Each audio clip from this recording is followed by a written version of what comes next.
За ер нь бол хар цагаан жагсаалтын талаар интернетээс, телевизийн сувгуудаас ер нь мэдээлэл авч байгаа. Тэгээ ерөнхийдөө бол бас миний сонирхлыг татж байгаа. Миний бодлоор бол хар цагаан жагсаалт бол Монголын нийгэмд яг одоогийн орчин нөхцөлд бол маш хэрэгтэй зүйлийг эхлүүлж ийн гэж би бол үзэж байгаа. Энэ хөдөлгөөнийг хүрсэж байгаа, энэний үр дүн хүлээж байгаа залуучууд Монгол орон даяар маш олон байгаа гэж ингэж харж байгаа. Тэгээд энэ том хөдөлгөөнд бас нэгдэж байгаа залуучууд 21 аймагт бүгдэнд нь бас зохион байгуулагдана гэж ингэж харж байгаа. Дээд талынхаа нэг жоохон соёл зөөлжүүлж одоо мэдлэгтэй боловсон эх орно гэсэн сэтгэлтэй тийм залуу хойч үеүүдэд одоо гаргаж ирвэл одоо хамгийн сайн байна да. За Говьлтай аймгийн хувьд бол Тулгаач Монгол хөдөлгөөнийг мөн адил төв холбоотойгоо адилхан улс даяар эхлэхтэй зэрэгцүүлээд Говьлтай аймагтаа эхлүүлсэн. Цөөнхөн хүн амтай аймгийн хувьд бол нэлээд хүмүүс хандсан байна гэсэн. Энэ мэн юу хэлж байна гэхээр одоо иргэдэд энэ хулгайчийг төрөөс хулгайч нарыг зайлуулж өгөөч, чөлөөлж өгөөч гэсэн энэ эрэлт нь тэргүй байсан байна. Энэ нь одоо энэ богино хугацаанд ийм хүч авч байна гэж ойлгохдоор байна.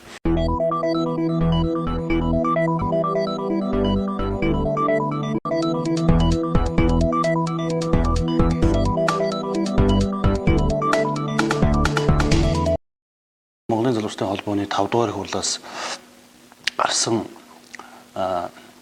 Хулгайч хүү Монгол хөдөлгөөний аяныг бол бид нэр Ховд аймагт Хулгайч хүү Ховд гэсэн аяныг эхлүүлж ажиллаа. Залуучууд бид нэр одоо болохгүй байна гэж хойш суухгүйгээр бас энэ Хулгайч хүү Монгол хөдөлгөөнөө гаргаж төрийг зөв удирдадаг, төрийг одоо цааш нь зөв жолоодод аваа явуучих тэр залуучуудыг, тэр хүмүүсийг бид нар бас олж илрүүлж тэднийг дэмжин гаргахаар Монгол орн маань бас сайхан хөгжиж залуучуудын өмчин залуучуудыг дэмжсэн бодлого нь төр засагтаас ингэж ажил байхал гэж бодож байгаа.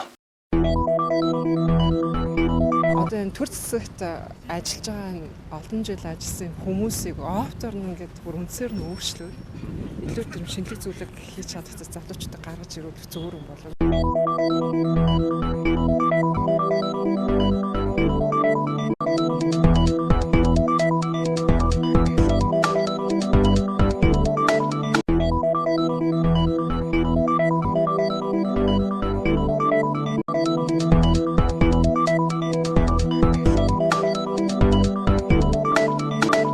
Миний хувьд бол анх удаа ингээд сонгуул өгж байгаа. Тийм өмнө нь ингээд сонгуул өгчөөс ах ихснэрээ гарахад хин мэддэхгүй нэг хүн гарч ирэл ингээд сонгуулийн те явуулга хийгээл тэгэл өөрсдөө амир ингээд дүүлгөөл магтаал ингээд ингэдэг тийм үйл ажиллагаа явуулдаг. Тэгэл тэрийг ингээд за энэ үнэхээр сайн хүн байна да гэж доод яг ингээд сонгоод гаргаад ингут нөгөө нь биш байдаг. Тэгээ миний хувьд болохоор яг энэ жил энэ хар цагаан жагсаалтыг сонсон. Тэгээд ямар ч цагаан жагсаалтад орсон хүмүүсийг дэмжинэ гэж бодож байгаа. Хар цагаалтанд байгаа хүмүүс нь болохоор тэгэл ерөөсө бидний гэсэн ерөөсө юм хийдгүү ерөөсө. Тэгээд бидний одоо ингээд сургуулаа төгслөө гэхэд ирээдүйд ажлын байр хэцүү. Тэгээд ер нь ирээдүй жоохон бүрхэг. Тэгээд цагаан цагаалтанд байгаа хүмүүс болохоор бидний яг ирээдүйд яг хөв нэмэрх болох юм хийгээсэ, Монголын хөтлөө юм хийгээсэ гэсэн үднээс тийм хүмүүсүүдийг сонгосоо гэж аюулсж байгаа. Манай залуучуудын байгууллагаас одоо Хулгайч хүү Монголын төлөө ингээд санаалсан хөдөлгөөрнөж байгаа төвөлийн чухал цаг үеийн асуудал гэж ойлгож байна. Дээд шатандаа төлөө олохгүйгаас бид нар ийм болж байгаа. Дээд шатандаа бол дандаа идэж уухын төөс болоод ерөөс ард түмнээс болж тэгвэл янз янзын татвар татаас нэмээд ард түмнээс аваад дандаа өөрт нь хармаадаг бид нар төртөж байгаа юм ерөөсөө байдгүй шүү дээ. 16 оны сонгуудыг бол би өстой тэр чигээр нь суураар нь сольж цэвэршин л гэж бодож байна. Солихгүй бол цэвэршихгүй. Дандаа тань тад арын хаалга тийм л юмар гарч ирж байна. Тэрнээс яг 100% бидний дэмцсэн юм ерөөсөө гарч ирдэггүй шүү дээ.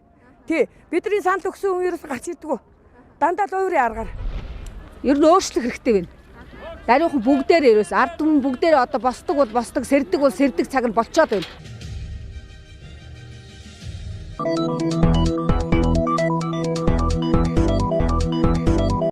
Рэп сонирхдаг залуучууд нэгдээд хар жагсаалт хэмээх дууны ажил дээр ажиллаж байна.